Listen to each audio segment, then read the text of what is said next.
क्या होगा अगर सूरज हमारी धरती के करीब आ जाए। कुछ ऐसा ही सोचकर चाइनीज फिल्म मेकर गो फैन ने ये फिल्म बनाई जिसका नाम है द वंडरिंग अर्थ 2। 2023 में रिलीज हुई इस फिल्म ने पूरे $590 मिलियन की कमाई की और आज मैं इसी मूवी को एक्सप्लेन करूंगा। फिल्म की शुरुआत में हम देखते हैं कि सूरज के करीब आने की वजह से हमारी धरती पर सूखा पड़ गया है और गर्मी भी लगातार बढ़ती जा रही है। अब इन हालातों को देखकर वैज्ञानिक धरती पर आने वाले खतरे को भांप लेते हैं और पूरी दुनिया को ये बता देते हैं कि अगर सूरज इसी रफ्तार से धरती के करीब आता रहा तो अगले 100 सालों में सूरज हमारी धरती को अपने बीच में समाकर खत्म कर देगा और 300 सालों में पूरे सौरमंडल को। इस खतरे को सोलर क्राइसिस का नाम दिया जाता है और इससे बचने के लिए यूनाइटेड अर्थ गवर्नमेंट मूविंग माउंटेन नाम का एक प्रोजेक्ट शुरू करती है। इस प्रोजेक्ट में वो लोग धरती के अलग अलग हिस्सों में बड़े बड़े इंजन लगाते हैं ताकि उन इंजन की मदद से धरती को इस सौरमंडल से दूर ले जाकर सोलर क्राइसिस से बचाया जा सके। लेकिन इस प्रोजेक्ट में बहुत ज्यादा खर्चा हो रहा था जिसकी वजह से आम जनता को प्रॉब्लम होने लगी और वो लोग इस प्रोजेक्ट के खिलाफ प्रोटेस्ट करने लगे। इसी के साथ यूईजी मतलब यूनाइटेड अर्थ गवर्नमेंट डिजिटल लाइफ प्रोजेक्ट पर बैन लगा देती है जिसके कारण प्रोटेस्ट के साथ साथ दंगे फसाद भी होने लगते हैं। क्योंकि डिजिटल लाइफ प्रोजेक्ट मतलब डीएलपी के मेंबर्स का मानना था कि इंसानों का फ्यूचर सिर्फ कंप्यूटर में है। दरअसल डीएलपी एक ऐसा प्रोजेक्ट था जिसमें इंसानी दिमाग को एक डिस्क में अपलोड करके एआई के जरिए हमेशा के लिए जिंदा रखा जा सकता था। लेकिन यूईजी के बैन के बाद वो लोग इस प्रोजेक्ट पर काम नहीं कर पा रहे थे और उनके पास रिसोर्सेज की भी कमी हो गई थी। इसलिए वो लोग यूईजी पर हैकिंग करके आतंकी हमले करने लगे। वहीं यूईजी नोटिस करती है कि उनके मूविंग माउंटेन प्रोजेक्ट से लोगों का विश्वास उठता जा रहा है और उनके प्रोजेक्ट के खिलाफ प्रोटेस्ट बढ़ते जा रहे हैं। लेकिन चाइनीज एम्बेसडर जाओ इस प्रोजेक्ट के पहले पार्ट को पूरा करने को कहते हैं। वो कहते हैं मूविंग माउंटेन का पहला पार्ट जल्दी ही पूरा हो जाएगा और उसी के साथ लोगों का भरोसा भी वापस आ जाएगा, इसलिए हमें इसके पहले पार्ट को पूरा करने पर ध्यान देना चाहिए। इसके बाद वो बताते हैं कि सबसे पहले वो लोग चांद पर अपने इंजन का टेस्ट करेंगे क्योंकि वो लोग धरती के साथ साथ चांद को भी सौरमंडल से बाहर ले जाने वाले थे। फिर हम देखते हैं कि यूईजी चांद पर इंजन की टेस्टिंग के लिए बहुत से लोगों को एस्ट्रोनॉट बनने की ट्रेनिंग देती है और उन्हीं में से कुछ सोल्जर्स को बेस पर इकट्ठा किया जाता है जिसमें हम लियो नाम के एक पायलट को देखते हैं। उनका बेस चारों तरफ से प्रोटेस्टर से घिरा होता है और पुलिस वाले उन्हें रोक रहे होते हैं कि तभी एक प्रोटेस्टर बेस के अंदर आकर हमला करने वाला होता है। लेकिन हान नाम की एक लड़की उसको मारकर नीचे गिरा देती है जिसे देखकर लियो उससे बहुत इम्प्रेस होता है। इसके बाद उन सभी ट्रेनीज को एक एलिवेटर में बिठाकर स्पेस में भेज दिया जाता है। ये दुनिया का सबसे ऊंचा एलिवेटर होता है जिसकी स्पीड भी बहुत तेज होती है और इसी के कारण बहुत सारे ट्रेनीज सफर में ही बेहोश हो जाते हैं। इसके बाद सभी ट्रेनीज को अलग अलग तरह की ट्रेनिंग दी जाती है जिसमें उन्हें फाइटिंग करना और फायर आर्म का इस्तेमाल करना सिखाया जाता है। इसके साथ साथ उन्हें बार बार एलिवेटर में भेजा जाता है ताकि उनकी बॉडी को जीरो ग्रेविटी टॉलरेट करने की आदत हो जाए। सभी ट्रेनीज के मेडिकल टेस्ट किए जाते हैं और रोज एक्सरसाइज करवाई जाती है। इस ट्रेनिंग के दौरान लियो और हैन एक दूसरे के बहुत अच्छे दोस्त बन जाते हैं। खैर लियो ने तो हैन से दोस्ती कर ली लेकिन मुझसे आपकी दोस्ती तभी होगी जब आप मेरे चैनल को सब्सक्राइब करके बेल आइकन को प्रेस कर लेंगे जिससे हम लोग हर हफ्ते एक नई फिल्म के साथ एक दूसरे से मिल पाएंगे। चलिए कहानी पर वापस आते हैं। अच्छे दोस्त बनने के बाद एक दिन लियो हैन को शादी के लिए प्रपोज कर देता है। इसी सुबह न्यू ट्रेनीज का एक बैच वहां आता है। वो जाकर एलिवेटर में बैठ जाता है। तभी अचानक से बेस के सारे ड्रोन्स अपने आप उड़ने लगते हैं। चेक करने पर पता चलता है कि उनके बेस का सिस्टम किसी ने हैक कर लिया है। वहीं एलिवेटर भी अपने निर्धारित समय से पहले ही ऊपर जाने लगते हैं और हमें पता चलता है कि एलिवेटर के अंदर बैठे न्यू ट्रेनीज के बीच में कुछ आतंकवादी भी शामिल होते हैं जो एलिवेटर के अंदर मौजूद सभी ट्रेनीज से उनकी आईडी चुरा लेते हैं और उनको उनकी चेयर पर लॉक करके सारे दरवाजे बंद कर देते हैं। वहीं नीचे बेस पर वो सारे ड्रोन्स हमला करने लगते हैं और चारों तरफ तबाही मचा देते हैं। बेस के इंजीनियर्स उन ड्रोन्स को रोकने की पूरी कोशिश करते हैं लेकिन वो किसी भी ड्रोन को रोक नहीं पाते। वो सभी ड्रोन्स एलिवेटर पर मिसाइल से हमला करते हैं जिससे एक एलिवेटर ब्लास्ट होकर नीचे गिर जाता है। वहीं दूसरी तरफ एलिवेटर 2 में एक ट्रेनी उन आतंकवादियों को रोकने की कोशिश करता है लेकिन वो लोग उस ट्रेनी को बहुत बुरी तरह मारते हैं। ये सब देखकर लियो अपने आप को रोक नहीं पाता और वो अपने चश्मे का इस्तेमाल करके गेट की लॉक स्क्रीन को धूप से जला देता है। गेट खुलते ही वो आगे जाकर आतंकवादियों से लड़ने लगता है और इसी लड़ाई के बीच एक आतंकवादी चोरी की हुई आईडी से एलिवेटर नंबर 9 को स्पेस स्टेशन तक पहुंचा देता है। वो एलिवेटर बहुत तेजी से स्पेस स्टेशन से जाकर टकराता है जिससे स्पेस स्टेशन टूटकर धरती पर गिरने लगता है। इसी दौरान बेस पर इंजीनियर 550C नाम के क्वांटम कंप्यूटर से सिस्टम को ठीक कर लेते हैं और सारे ड्रोन्स को डीएक्टिवेट कर देते हैं। वहीं एलिवेटर नंबर 2 में लियो अभी भी उस आतंकवादी से लड़ रहा होता है तभी हैन एक मैकेनिकल हैंड की मदद से खिड़की को तोड़कर बाहर आती है और उस आतंकवादी को मारने में ल्यू की मदद करती है। उनका एलिवेटर भी बहुत तेजी से नीचे गिर रहा होता है और तभी वो लोग देखते हैं कि उनका स्पेस स्टेशन भी टूटकर धरती पर गिर रहा है। स्पेस स्टेशन के नीचे गिरने से बहुत बड़ा ब्लास्ट होता है जिसका असर उनके एलिवेटर पर भी होता है। उनके एलिवेटर की सारी खिड़कियां टूटकर बिखर जाती है, लेकिन इस हादसे में ल्यू और हैन की जान बच जाती है। फिर इस हादसे की खबर न्यूज पर दिखाई जाती है जिसमें बताया जाता है कि इस हादसे में लगभग 3541 लोगों की जान जा चुकी है और 5000 से भी ज्यादा लोग घायल हुए हैं। अब इस घटना को देखकर यूईजी के खिलाफ और भी ज्यादा लोग भड़क जाते हैं। सभी प्रोटेस्टर गवर्नमेंट से डीएलपी को वापस चालू करने की मांग करते हैं। फिर हम देखते हैं जाओ को, जो अमेरिकन एम्बेसडर से यूईजी प्रोजेक्ट पर काम करने के लिए एक और मौका मांगता है। इस घटना के कुछ हफ्तों बाद लोगों को क्रायोस्लिप में रखकर चांद पर भेजा जाता है ताकि वो लोग चांद पर जाकर यूईजी के प्रोजेक्ट्स के इंजन पर काम जारी रख सके। यहीं पर हम देखते हैं कंप्यूटर इंजीनियर को जिसका नाम हैंग्यू होता है। हैंग्यू क्रायोस्लिप से उठता है और सीधा जाकर 550A नाम के क्वांटम कंप्यूटर के जरिए अपनी बेटी याया से बात करता है जो कि मर चुकी है। फिर हमें पता चलता है कि हैंग्यू पहले डीएलपी के लिए काम करता था और अभी वो अपनी बेटी को कंप्यूटर के जरिए जिंदा रखना चाहता है, जिसके लिए उसको 550C AI कंप्यूटर की जरूरत पड़ेगी। दरअसल 550C दुनिया का सबसे एडवांस AI कंप्यूटर है जो खुद सोच समझकर काम कर सकता है और इसी के लिए हैंग्यू चांद पर आया था। इसके बाद हैंग्यू जोजो से मिलता है जो कि एक कंप्यूटर रिसर्चर है और 550C का इंचार्ज भी। फिर जोजो हैंग्यू को बताता है कि उसको उनके साथ सिस्टम के ऑपरेशन पर काम करना होगा। ये बात सुनकर हैंग्यू बहुत खुश होता है और फिर वो दोनों मिलकर 550C का पहला टेस्ट बेस के हर एक सेक्टर को एक्टिवेट करके करते हैं। फिर जब तक 550C अपना काम कर रहा होता है तब तक जोजो हैंग्यू को उसके दिमाग की डिजिटल कॉपी देता है जिसे कंपनी ने जब्त कर लिया था क्योंकि यूईजी ने डीएलपी के प्रोजेक्ट पर बैन लगा दिया था। इसके बाद हैंग्यू 550A कंप्यूटर के जरिए अपनी बेटी याया से फिर से बात करता है और इस बार जोजो भी उससे बात करता है और हैंग्यू से पूछता है कि याया कितने दिनों से ऐसे बात कर रही है। फिर हम देखते हैं कि हैंग्यू उस दिन को याद करता है जब वो अपने परिवार के साथ कार में कहीं जा रहा था और अचानक से उसकी कार का एक्सीडेंट हो जाता है जिसमें उसकी पत्नी वहीं पर मर जाती है और बेटी याया हॉस्पिटल में अपनी जिंदगी की आखिरी सांसें गिन रही होती है। अपनी बेटी के आखिरी समय में हैंग्यू उसके दिमाग को कंप्यूटर के जरिए जिंदा रखने के लिए डीएलपी के पास जाता है, लेकिन वो लोग उसकी मदद नहीं करते क्योंकि उनकी टेक्नोलॉजी तब तक तैयार नहीं हुई थी। लेकिन वहीं पर हैंग्यू की मुलाकात होती है जोजो से जो कि पहले डीएलपी में ही काम करता था। जोजो उस समय हैंग्यू पर एहसान करता है और उसकी बेटी याया के दिमाग को 550A नाम के AI कंप्यूटर में डाल देता है जिसके जरिए हैंग्यू अपनी बेटी से अभी तक बात कर रहा होता है। इसके बाद कहानी प्रेजेंट में आती है और हैंग्यू जोजो से रिक्वेस्ट करता है कि वो उसकी बेटी याया के दिमाग को 550C में डालकर उसके दिमाग को हमेशा के लिए जिंदा कर दे, लेकिन जोजो इस काम के लिए हैंग्यू को मना कर देता है। इसी दौरान उनका सिस्टम वार्निंग देता है कि जल्दी ही वहाँ पर Z9 लेवल का सोलर स्टॉर्म आने वाला है। ये वार्निंग सुनते ही सभी लोग अपने बेस पर वापस आते हैं और सभी इंजन्स को बेस पर रखकर सोलर स्टॉर्म से बचा लेते हैं। लेकिन इस भागदौड़ में 550C AI बुरी तरह जल जाता है। अब उन लोगों के पास ज्यादा समय नहीं बचता क्योंकि उनको प्रोजेक्ट को अगले 3 दिनों में ही लॉन्च करना था, लेकिन बिना AI के प्रोजेक्ट का लॉन्च करना नामुमकिन था। लेकिन उसके बदले में वो जोजो से अपने आप को 550 AI मॉडल डेवलप करने वाली टीम में शामिल करने को कहता है। जोजो हैंग्यू की इस डील को मान लेता है और हैंग्यू 550A से अपनी बेटी याया की डिस्क को निकालकर उनको अपना AI दे देता है।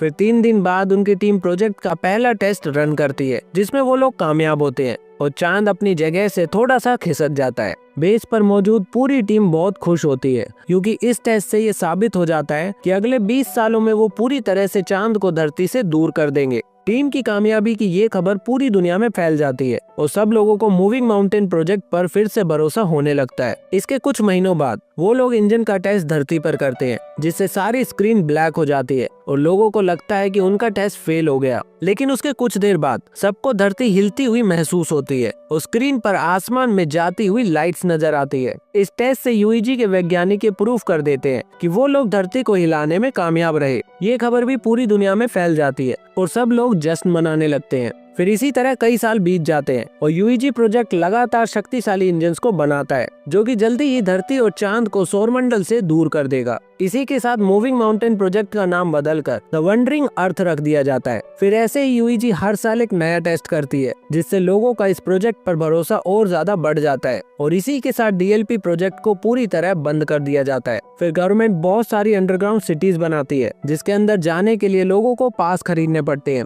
वहीं इस प्रोजेक्ट की वजह से हर साल धरती का रोटेशन धीमा होता जा रहा था, जिससे एक दिन 24 घंटे की बजाय 60 घंटे का होने लगा था। इसके साथ साथ धरती पर इंटरनेट भी बंद हो चुका था। धरती पर अब बाढ़ और सोलर रेडिएशन जैसी प्रॉब्लम्स बढ़ने लगी थी, जिससे इंसानों में कैंसर की प्रॉब्लम भी बढ़ने लगी थी। फिर हम देखते हैं ल्यू और हैन को, जो कि अब शादीशुदा होते हैं और उनका एक बेटा भी होता है। लेकिन वो दोनों परेशान होते हैं क्योंकि उनको अपने बेटे के लिए अंडरग्राउंड सिटी का पास नहीं मिला था। इसी दौरान हैन को भी कैंसर हो जाता है, जिससे ल्यू और भी ज्यादा परेशान हो जाता है। फिर हम हैंग्यू को देखते हैं, जो कि अब 550 AI कंप्यूटर डेवलपमेंट टीम में काम करके अपनी बेटी याया के लिए एक नया AI बनाता है, जिसे वो 550W का नाम देता है। फिर हमें पता चलता है कि स्पेस स्टेशन को गिरे हुए पूरे 14 साल हो चुके हैं और अब ल्यू मेजर की पोस्ट पर आ चुका है। फिर एक दिन ल्यू को स्पेस में भेजने के लिए उसका इंटरव्यू लिया जाता है और उसका इंटरव्यू 550W AI लेता है।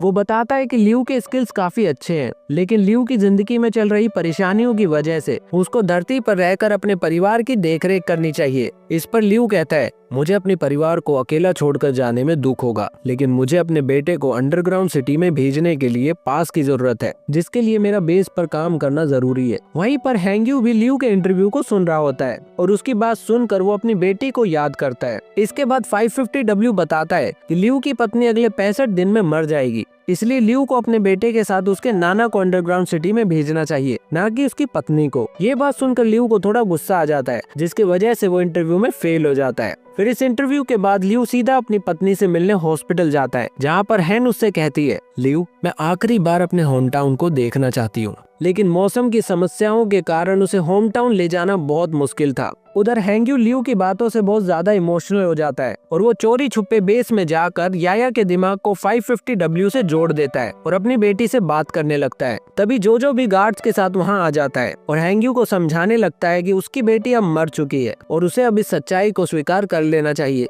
लेकिन हैंग्यू जोजो की कोई बात नहीं सुनता और वो याया के दिमाग की डिजिटल कॉपी को 550W में पूरी तरह से अपलोड कर देता है, जिसके तुरंत बाद चांद के सिस्टम में प्रॉब्लम आना शुरू हो जाती है और सभी इंजन्स फेल होने लगते हैं। ये देखकर गार्ड्स हैंग्यू को पकड़ लेते हैं और जोजो 550W से याया की डिस्क को निकालकर AI को बंद कर देता है। इसी दौरान ल्यू अपने एक दोस्त से जेट प्लेन उधार लेता है और अपनी पत्नी को लेकर उसके होम टाउन जाता है। फिर कुछ ही समय में वो लोग शंघाई सिटी पहुंच जाते हैं, लेकिन अब ये सिटी पहले जैसी नहीं रही। वहाँ पर चारों तरफ बर्फ जमी होती है और पूरा शहर बंजर हो चुका होता है। फिर दोनों वहाँ जाकर आसमान में देखकर एक दूसरे से बातें करते हैं। वहीं UEG के लोग हैंग्यू के द्वारा की गई प्रॉब्लम के बारे में डिस्कस करते हैं और नोटिस करते हैं कि ये उसी हैकिंग की तरह है जो 14 साल पहले 550C में हुई थी। इसलिए वो सब लोग 550W के सिस्टम को हैक करके ठीक करने की कोशिश करते हैं, लेकिन वो लोग इस पर नाकामयाब होते हैं। तभी हम देखते हैं चांद पर लगे इंजन ब्लास्ट हो जाते हैं, जिसकी वजह से चांद के टुकड़े धरती की तरफ आने लगते हैं।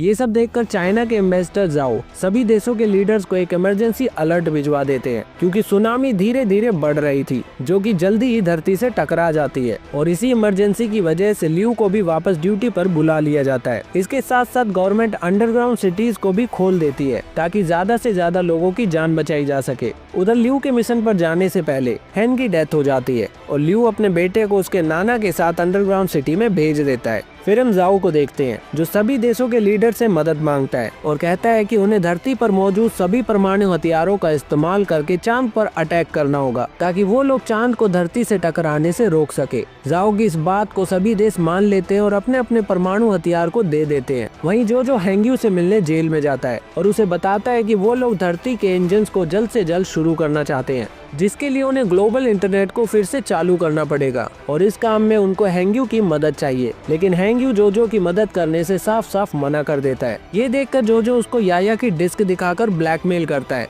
और हैंग्यू को ना चाहते हुए भी जोजो की मदद करनी पड़ती है। इसके बाद हम देखते हैं कि परमाणु को चांद तक पहुंचाने के लिए ल्यू के साथ कई सारे पायलट्स को चुना जाता है और वहीं धरती पर ग्लोबल इंटरनेट को चालू करने के लिए 3 टीम बनाई जाती है। फिर ल्यू और बाकी सभी पायलट शटल में बैठकर चांद पर निकल जाते हैं, लेकिन चांद की तरफ जाते हुए स्पेस में फैले हुए एस्ट्रॉयड उनके शटल से टकराने लगते हैं, जिससे कई सारे शटल क्रैश हो जाते हैं।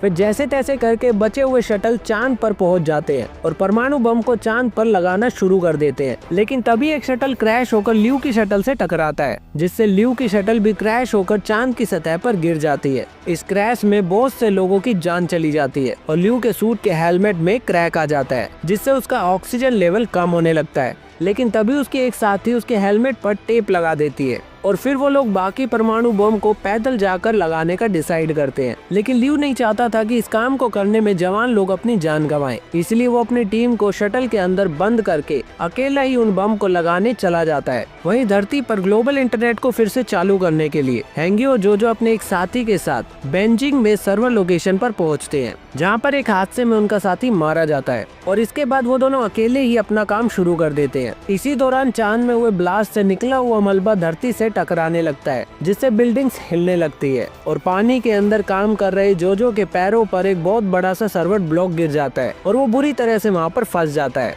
जोजो हैंग्यू से मदद मांगता है, लेकिन हैंग्यू दूसरे कमरे में होता है और वो दरवाजे को नहीं खोल पाता। हैंग्यू अपने ड्रोन की मदद भी लेता है, लेकिन फिर भी वो दरवाजे को नहीं खोल पाता। उधर जोजो के कमरे में पानी भरने लगता है और वो हार मानकर हैंग्यू को पासवर्ड की दे देता है ताकि आगे का काम हैंग्यू पूरा कर सके और जोजो वहीं पर पानी में डूबकर मर जाता है। वहीं धरती पर चांद के टुकड़े लगातार गिरने लगते हैं, जिससे धरती पर तबाही मच जाती है। वहीं यूईजी में बैठे जाओ को बुरी खबर मिलती है कि उनके पास अब परमाणु बम को एक साथ ब्लास्ट करने का समय नहीं बचा है। ये खबर सुनकर जाओ मायूस होता है, लेकिन तभी उसका एक आदमी सॉल्यूशन बताता है कि अगर वो धरती से थोड़े और पायलट्स को चांद पर भेज दे तो परमाणुओं को मैन्युअली ब्लास्ट किया जा सकता है। इसका मतलब था कि सभी पायलट्स को अपनी जान देनी पड़ेगी। अब ये देखकर एक बूढ़ा पायलट आगे आता है और कहता है कि यंग लोग हमारी पीढ़ी को आगे बढ़ाएंगे, इसलिए उनकी जान ऐसे नहीं देनी चाहिए। उस पायलट की बात सुनकर सारे बूढ़े पायलट आगे आते हैं और इस मिशन पर जाने के लिए तैयार हो जाते हैं। इसके बाद उन सारे पायलट्स को चांद पर भेज दिया जाता है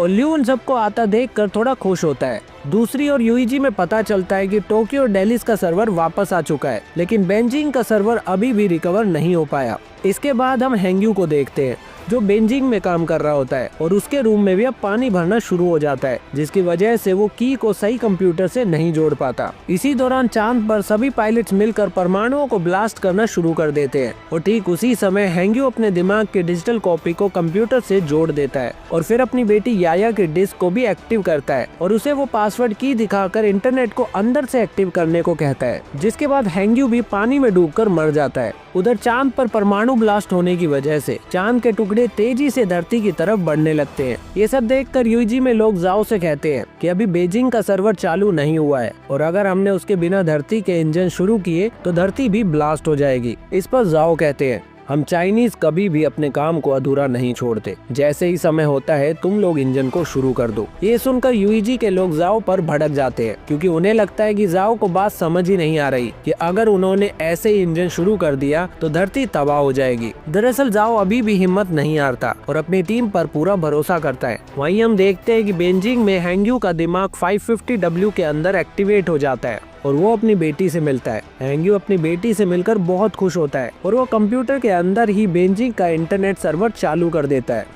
इसके बाद यूईजी में जाओ की बात मानकर एक आदमी धरती के सारे इंजन्स को शुरू कर देता है और उन इंजन की मदद से धरती मूव करने लगती है, जिससे हमारी धरती चांद से टकराने से बच जाती है। ये देखकर दुनिया के सभी लोग बहुत खुश होते हैं और अपनी नई जिंदगी का जश्न मनाते हैं। वहाँ ल्यू शटल से अपनी धरती को हिलते हुए देख रहा होता है और वहीं से ही वो अपने बेटे के लिए एक वीडियो मैसेज रिकॉर्ड करता है। दूसरी ओर हैंग्यू और याया के दिमाग का बैकअप 550W में एक साथ मिक्स हो जाता है। इन सब के बाद हम देखते हैं कि पूरे 7 साल बीत जाते हैं और धरती पर अब फिर से 24 घंटे की साइकिल शुरू हो जाती है। जाओ अब रिटायर हो चुके हैं और उनकी असिस्टेंट्स ने उनकी जगह ले ली है। अब सब कुछ नॉर्मल होने लगता है और वो लोग अपने प्लान का सेकंड फेज शुरू करते हैं, जिसमें वो लोग अगले 10 साल के अंदर जुपिटर के पास से होते हुए सौर मंडल से धरती को बाहर ले जाएंगे। इसी के साथ हम लास्ट में देखते हैं कि इंजन्स की देखभाल करने के लिए एक स्पेस स्टेशन बनाया जाता है, जिसका इंचार्ज ल्यू होता है। और इसी के साथ ये फिल्म यहीं पर खत्म हो जाती है।